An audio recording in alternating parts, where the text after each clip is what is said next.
বৰচুৰ। কোনো এখন দেশত কিছুমান চুৰ আছিল।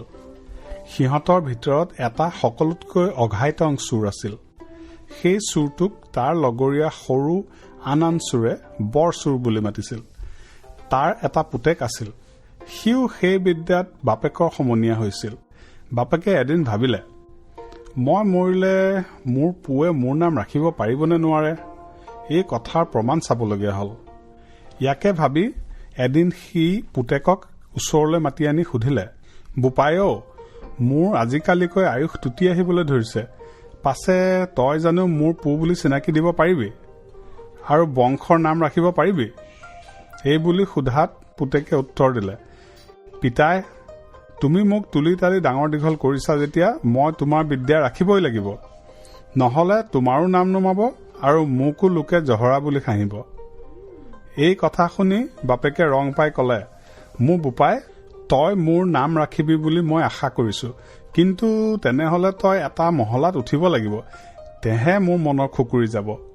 এদিন বাপেকে পুতেকৰ ইন্তাহান পাতি ৰাতি তাৰ ঘৰৰ সকলো লোটা বাতিবোৰত পানী ভৰাই পুতেকক বাহিৰত উলিয়াই থৈ ঘৰ দুৱাৰ মাৰি শুই থাকিল। ৰাতি দুপৰ হলত পুতেক চুৰ কৰিবলৈ সাজু হল। সি ঘৰৰ কেউপিনে চাই দেখিলে যে সিন্ধি দিয়াৰ বাহিৰে আন উপায় নাই। সিন্ধি দিলেও বাপেক নিজেই চুৰ, গতিকে বাপেকে সাৰ পালে তাৰ পলাবলৈ টান হব। ইয়াকে ভাবি আন এটা উপায় চিন্তি সি ওচৰৰ হাবিৰ পৰা কেইডালমান দীঘল নল আনিলে। নল কেইডাল লৈ লাহেকৈ সি ছালৰ ওপৰত উঠিল আৰু য'ত লোটা বাতিবিলাক আছিল ঠিক সেই পিনে এটি সৰু বিন্ধা কৰি সেই বিন্ধাটোৱেদি লোটা কলহৰ পানীবিলাক নলেৰে শুহি আনিলে।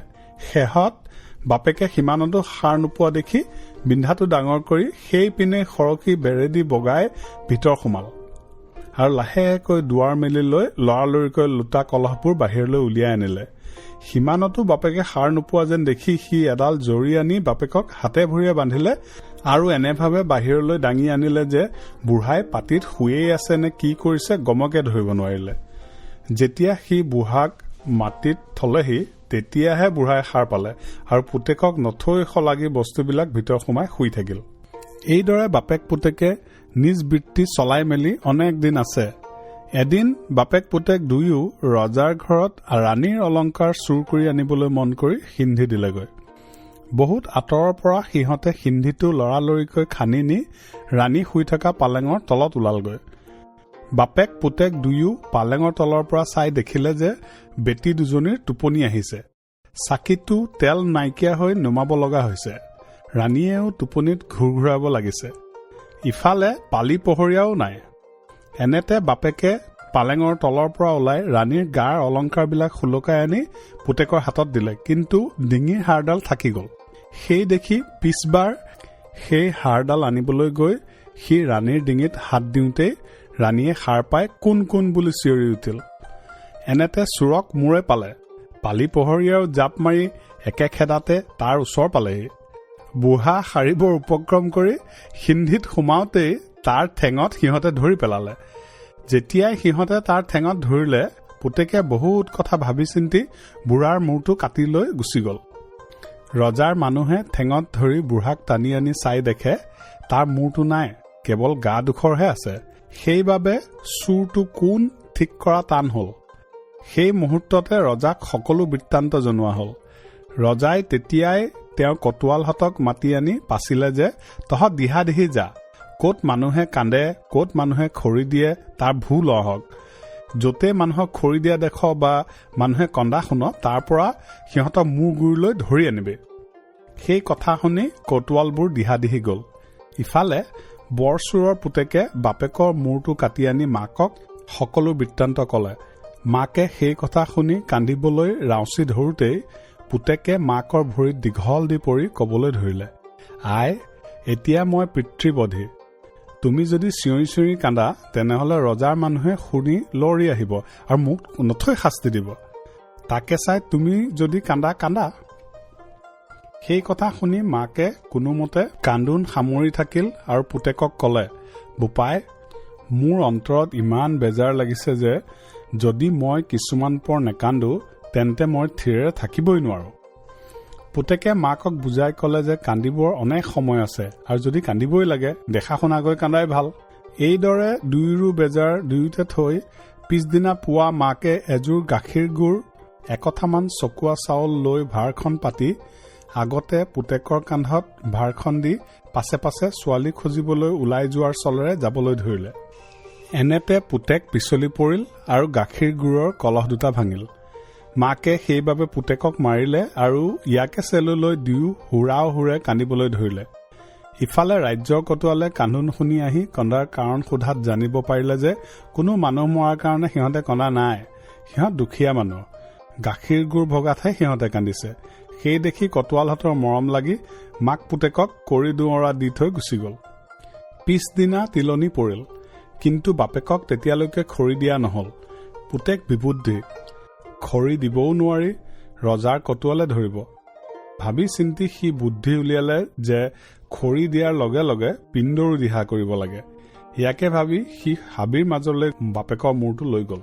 বহুত কাঠৰ তলত মূৰটো থলে আৰু ওপৰত দুটা চৰুত মগুমাহ জহা চাউল দি তলত জুই জ্বলাই দিলে।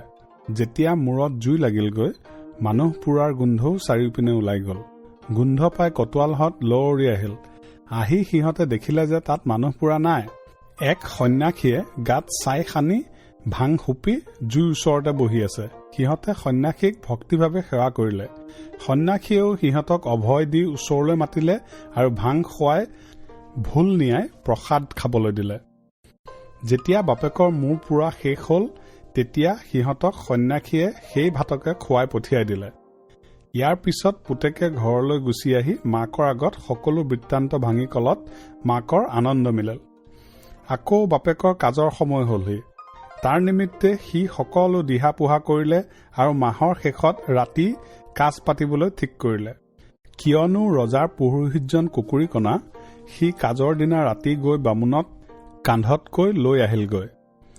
বামুণৰ ঘৰৰ পৰা বৰচোৰৰ ঘৰলৈ আহোঁতে এখন সৰু নৈ আৰু এটা গড় পাৰ হ'ব লাগে। সি সেই নৈ আৰু গড় দুয়োটাকে বামুণক 7 বাৰকৈ পাৰ কৰালে আৰু তাৰ 7টা নাম বামুণৰ আগত ক'লে।